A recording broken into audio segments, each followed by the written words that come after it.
Hi everyone! So in June I read 3 books. Cheers!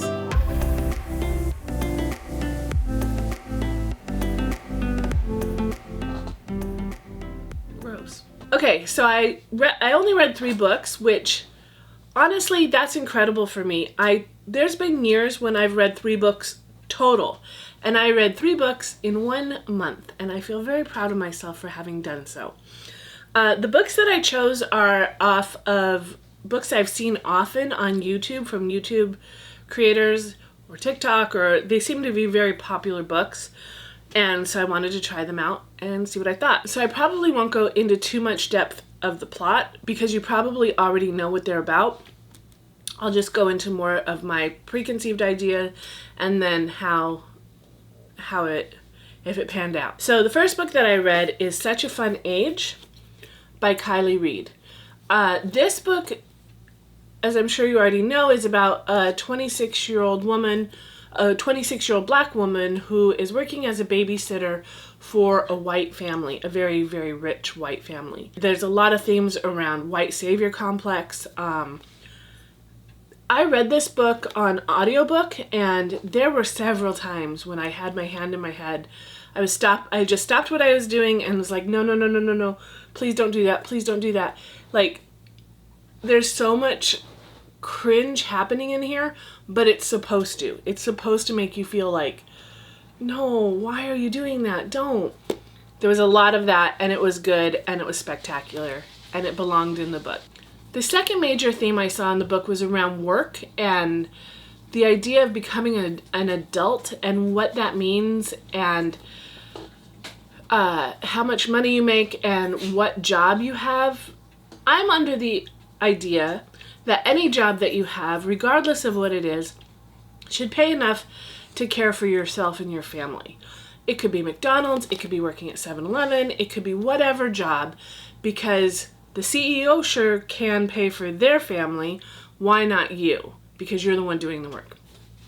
So anyway, that's what I believe. And in this book, I feel like she believes that she being the author, believes that in order to be an adult, in order to be a functioning adult, to be a correct adult, you have to have a job with a certain title. So she's trying to explore the idea of making money and what does it mean to be an adult, and when do you get that feeling of adulthood. And it feels like the author's answer to that is making a lot of money and having a good job. And so I struggle with that belief. But the other part of the book is spectacular. It makes you think a lot. It makes you consider, you being me, consider my actions, consider how do I interact with people. The cringe is intentional. It's well written. It's an easy book to read. I didn't really have any preconceived ideas about this book before I read it, and coming out on the other side, I liked it. So, good book. Such a Fun Age. Kylie Reed. The second book that I read is The House on the Cerulean Sea by T.J. Klune.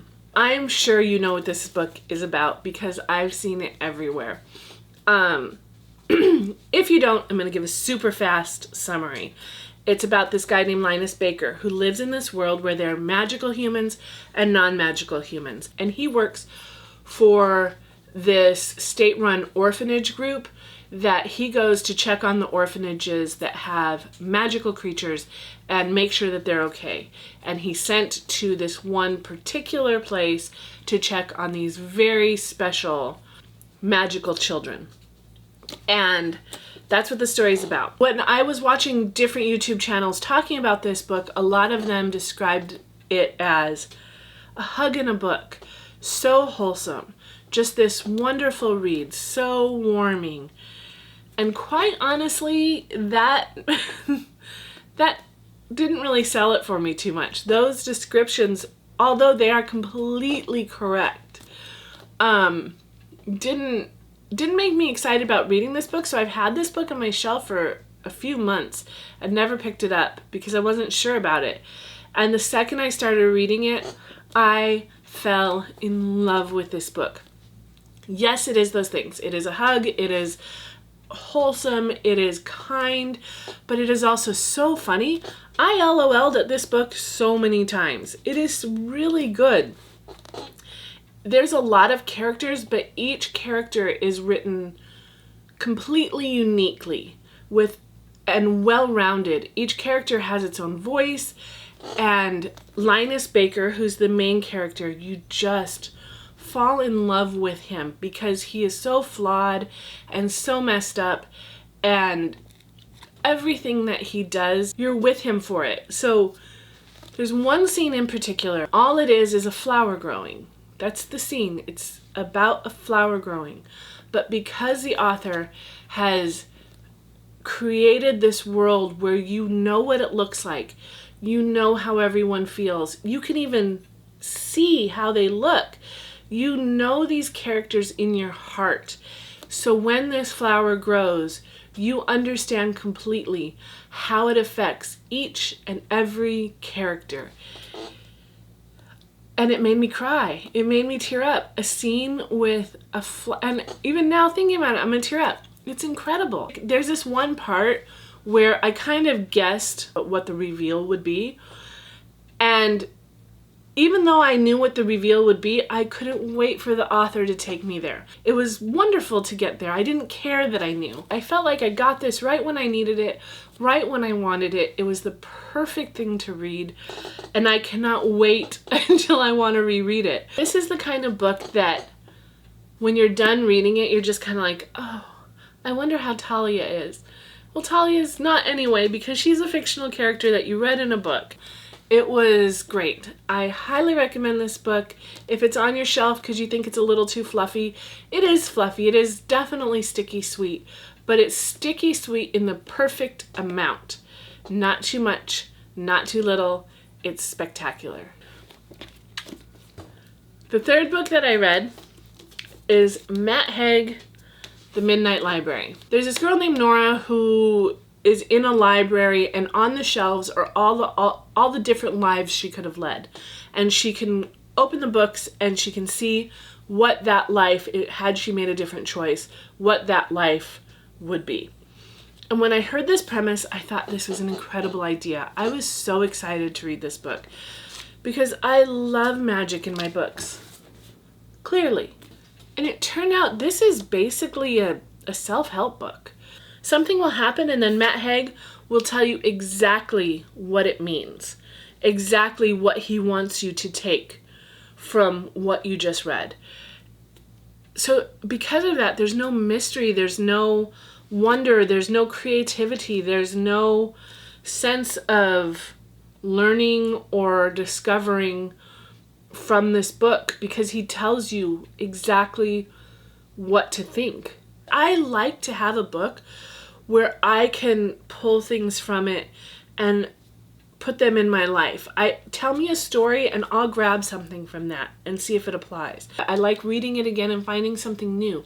You will never find something new reading this book a second time because he's explained every single thing for you to think, every single thing for you to feel. I was so disappointed. Like this book, about halfway through, I guessed what was going to happen. I knew how it was going to end. And once I figured out where we were going with the story, it just became incredibly boring. I'm not trying to be unkind to people who get something out of this because I can see how you could. I did not. I was looking for a novel about magic and I wanted a magic library. I was just so disappointed. This is the second Matt Haig book that I've read, and I think I'm kind of done with him. I didn't really care for it. It sucks. Anyway, these are my 3 books that I read this month. Again, I know that other folks, read 20, 30 books a month. That's not me. If you're here looking for that, you're not going to find it because I'm the girl who occasionally reads 3 books a year. But having read 3 books this month, I feel very happy, and I really liked these books. I've been trying to think of how to close videos. I have no idea how to close videos. Bye. These are my books.